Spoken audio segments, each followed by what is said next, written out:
Let's talk about the 9 prescription medications that have the ability to kill you. Now, of course, check with your doctor before taking any of the recommendations. I'm not telling you to come off these medications. I'm just increasing your awareness on the risks versus the benefits and the effectiveness versus some of these side effects. Now, the first one on the list is a very common drug called corticosteroids. So typically, these steroids are the silent killers. One of the most frequent uses is for inflammation, allergies, autoimmune diseases, asthma, psoriasis, et cetera, et cetera. And I've taken corticosteroids for many, many years for my poison ivy, and it definitely had some serious side effects. But I want to differentiate short-term use versus long-term chronic use. I'm going to be focusing on more of the chronic long-term use of these steroids and what they can do to your body. And I'm not actually talking about the steroids that you would use if you're a bodybuilder, for example. These are different steroids. Some of the side effects includes a loss of appetite, moon face, like your face becomes round, belly fat, buffalo hump. You have this big fat pad in your upper back, thin skin, increased risk of infection, mood changes, osteoporosis, suppression of your adrenal glands. And the worst side effect is the suppression of bone marrow. Now, you have to realize that your red blood cells and your white blood cells and your platelets are made by your bone marrow.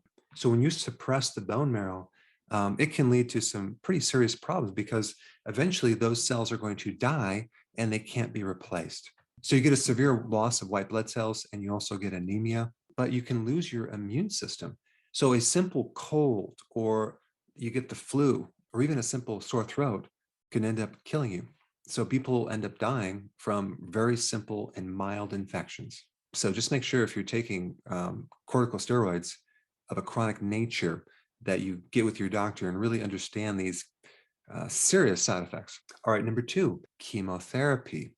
And I'm mainly talking about a type of chemotherapy called systemic anti-cancer treatment, where you're taking a certain type of chemotherapy that affects the whole body. There was a study, which I'm going to put a link down below, that is called the 30-day mortality after systemic anti-cancer treatment, which showed that this cancer treatment actually increased the risk of dying within 30 days.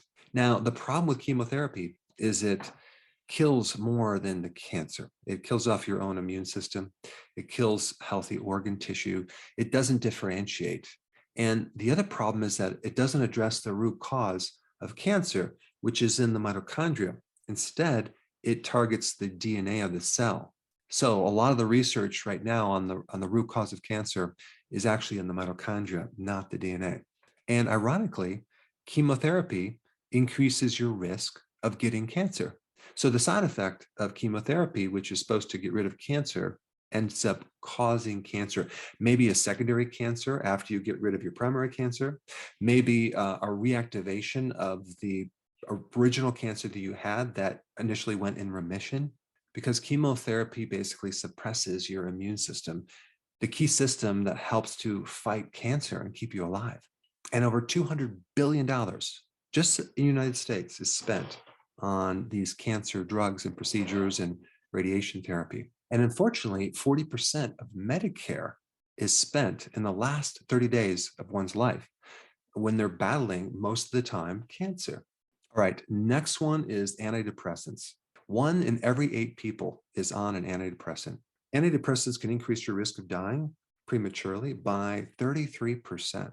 With SSRIs, there's an increased risk of suicide. There's an increased risk of getting in a car accident by 40%. And if you add alcohol, it can increase up to 70%. And that is because of the side effect, drowsiness, sleepiness. And then you have something called serotonin syndrome, which occurs when you have too much serotonin. You see, what most people don't realize is serotonin is needed by many other organs, like your heart and the lungs and the kidneys and the liver. So as you take things to manipulate serotonin and decrease serotonin, you're affecting all these other organs as well, increasing your risk of dying from that particular organ failure. So there's a mortality risk of dying of heart attacks and strokes and other diseases. All right, the next one is a medication called bromocriptine. Now that's used to treat Parkinson's as well as high prolactin in your blood. It can lead to something called lethal circulatory collapse, where your blood flow basically stops, as well as something called sudden sleep. And let's say you're driving, for example, and then you fall asleep. I mean, that's a major side effect of this medication. All right, then we get to clarithromycin, which is an antibiotic for certain type of bacterial infections. Taking this medication can actually increase your risk of dying by 27%, mainly of a cardiovascular incident. And it can even occur after you stop taking medication. So I don't know about you, but I don't like that risk factor. Then we get to another medication called clozapine, and that's for schizophrenia. That has a really high risk of major side effects, including myocardial death and something called slow gut, which you can get severe constipation and even die. All right, number 7 is Humira. Now, I've talked about this in other videos. It's the #1 selling medication for inflammation and everything related to inflammation. And it's a type of medication called a biologic. It actually suppresses your immune system. And there's a black box warning on the medication, which indicates a more severe side effect. And that side effect is risk of getting infections, leading to sepsis, which is a systemic infection, and even death. And one thing about this medication is that you don't want to take it if you have TB, because it can be lethal just from that.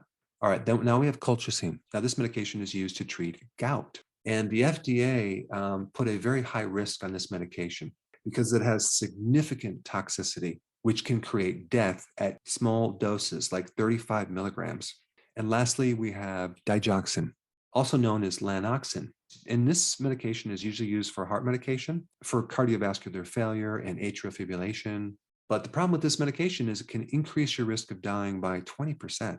That's pretty high, especially if you're combining it with quinidine. So I just wanted to bring this video up to increase your awareness that if you're on some of these medications, you might want to get with your doctor and really review it to see if it's the best option. Now, if you haven't seen my video on how to dramatically take your health to a whole new level, you might want to check that out. I put it up right here.